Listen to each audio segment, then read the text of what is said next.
Once upon a time, Nathan Wood, Jerry Jones was sitting there in his grand office at Valley Ranch. He's got one at the stadium, too. Maybe at Cowboys Stadium. And Peyton Manning was a free agent. Peyton Manning was out there for the highest bidder to take. 4-0. He's won 15 straight games. Here's what Jerry Jones had to say about his thought process when Peyton Manning was a free agent. Believe it or not, I've forgotten. I know that I was so committed to Romo, so committed to his future. Of course, Peyton has been a friend for a long time and someone that we respect a lot. There were a lot of moving parts during that particular time, and the real reason it didn't work out is because we're as committed as we are to Tony. And that recording came off a phonograph from the 1920s. Jerry's AT&T plan apparently is not kicked in yet with his phone. Jonathan Shipman was literally cranking the phonograph as we were playing that. Yeah. I saw that. But yeah, that committed to Romo at the time, and he says, I actually forgot about that. Man, that sucks. Or was Jerry a genius, and he's saying over the long term, Romo would have been the better pick to have Tony Romo here as the quarterback for the next 4 to 6 years? Hindsight is always easy because now we look at what Peyton Manning's doing there and we're like, hell yeah. Well, here's my question. How many quarterbacks in the league are better than Peyton Manning? None. So why wasn't every team foolish for not making this move? They were. So the Saints and the Patriots and Eagles and I wouldn't even include Michael Vick. And the Packers are all dumb for not dropping their quarterback and getting Peyton Manning. Well, okay. I think you have a scale of quarterbacks that you wouldn't drop your quarterback for Peyton Manning. But Tony Romo's not on that list. Tony Romo would not have been on that list. Aaron Rodgers would have been on that list. Tom Brady would have been on that list. Ben Roethlisberger, I think, would have been on that list. Drew Brees is on that list. Drew Brees is probably on that list. Blaine Gabbert is on that list. Then you think about maybe Jake Locker. Think about maybe some of the Blake Robert Palmer. Griffin. Robert Griffin probably was not on that list. If you're a big money quarterback, and I think that there's maybe 6 guys that were on that list. Tony Romo was not on that list. It obviously Andrew Luck was not on that list because the Colts dropped Peyton Manning to get him, but that he was such a question mark at that time. I mean, I remember there were really only about 5 or 6 teams that were even kicking the tires on Peyton Manning because nobody knew anything about him. Titans wanted him. I believe the 49ers were thinking about it. The Cardinals were thinking about it, which would have been the smartest move they ever made. And then obviously he went with the Broncos because John Elway was like, dude, look at these guys I'm about to surround you with. You're about to kick some ass. He's like, look what Tim Tebow did with this. It's just... the question was there. Obviously, if you go to any Cowboy fan and you go, do you want Peyton Manning or Tony Romo? Unless you're the biggest Tony Romo homer in the world, you're going to say, yeah, Peyton Manning. Give me Peyton Manning this week. Switch us quarterbacks, and I guarantee you we win. But at that time, a 100% healthy Tony Romo, in his eyes, was a better investment than a questionable 36-year-old Peyton Manning. And I don't blame him for that. Hindsight is a beauty that we can use now and go, look what he's done in the last 20 games for the Broncos. But at the time, he was such a big question mark. I just don't know if you could pull the trigger on that. Great way to defend Jerry's side of it. I definitely see that. I'm on the other side. I think the Cowboys completely dropped the ball. I think this was one of the worst moves in their history, not going after Peyton Manning, not signing Peyton Manning. They had the opportunity to do it. They weren't aggressive.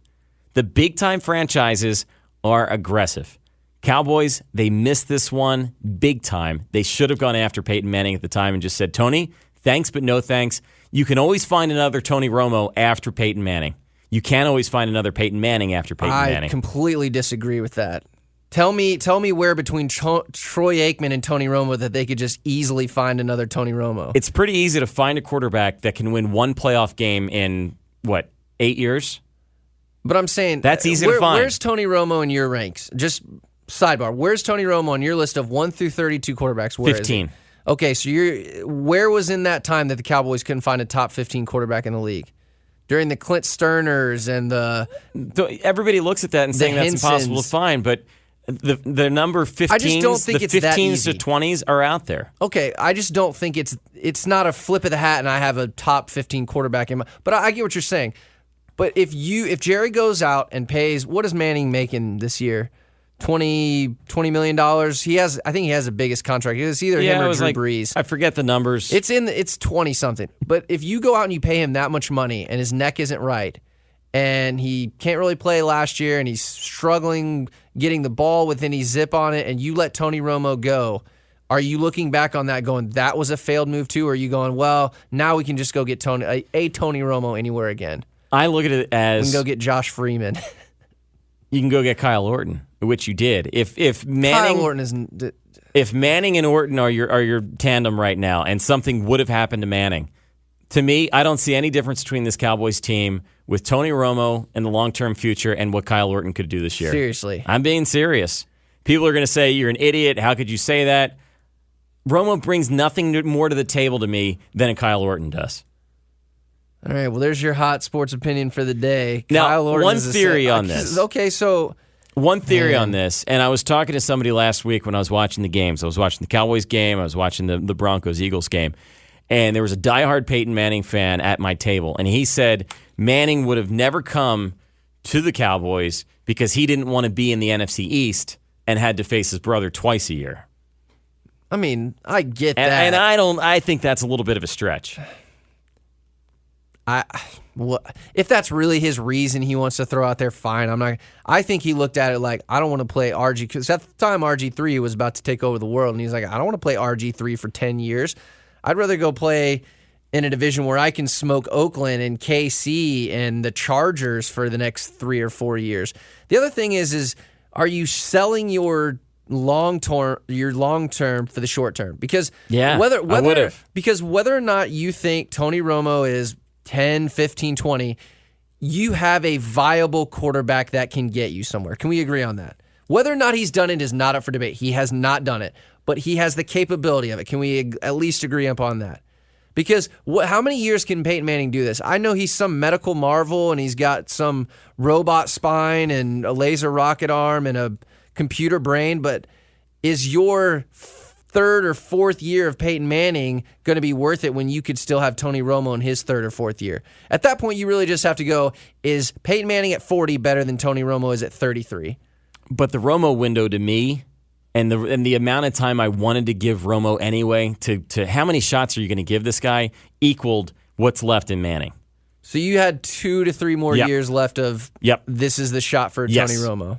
That's what I'm saying. The Romo window equaled the Manning window. If that's your way of looking at it, then I can see exactly how you think they would have screwed this up. Because you're looking at it as my whole 52-man roster plus my quarterback makes 53 in the next 3 years in that window with DeMarcus Ware and Jason Witten and Dez while I have him under contract and yada, yada, yada. Peyton Manning, I have a better shot in the next 2 to 3 year window than Romo.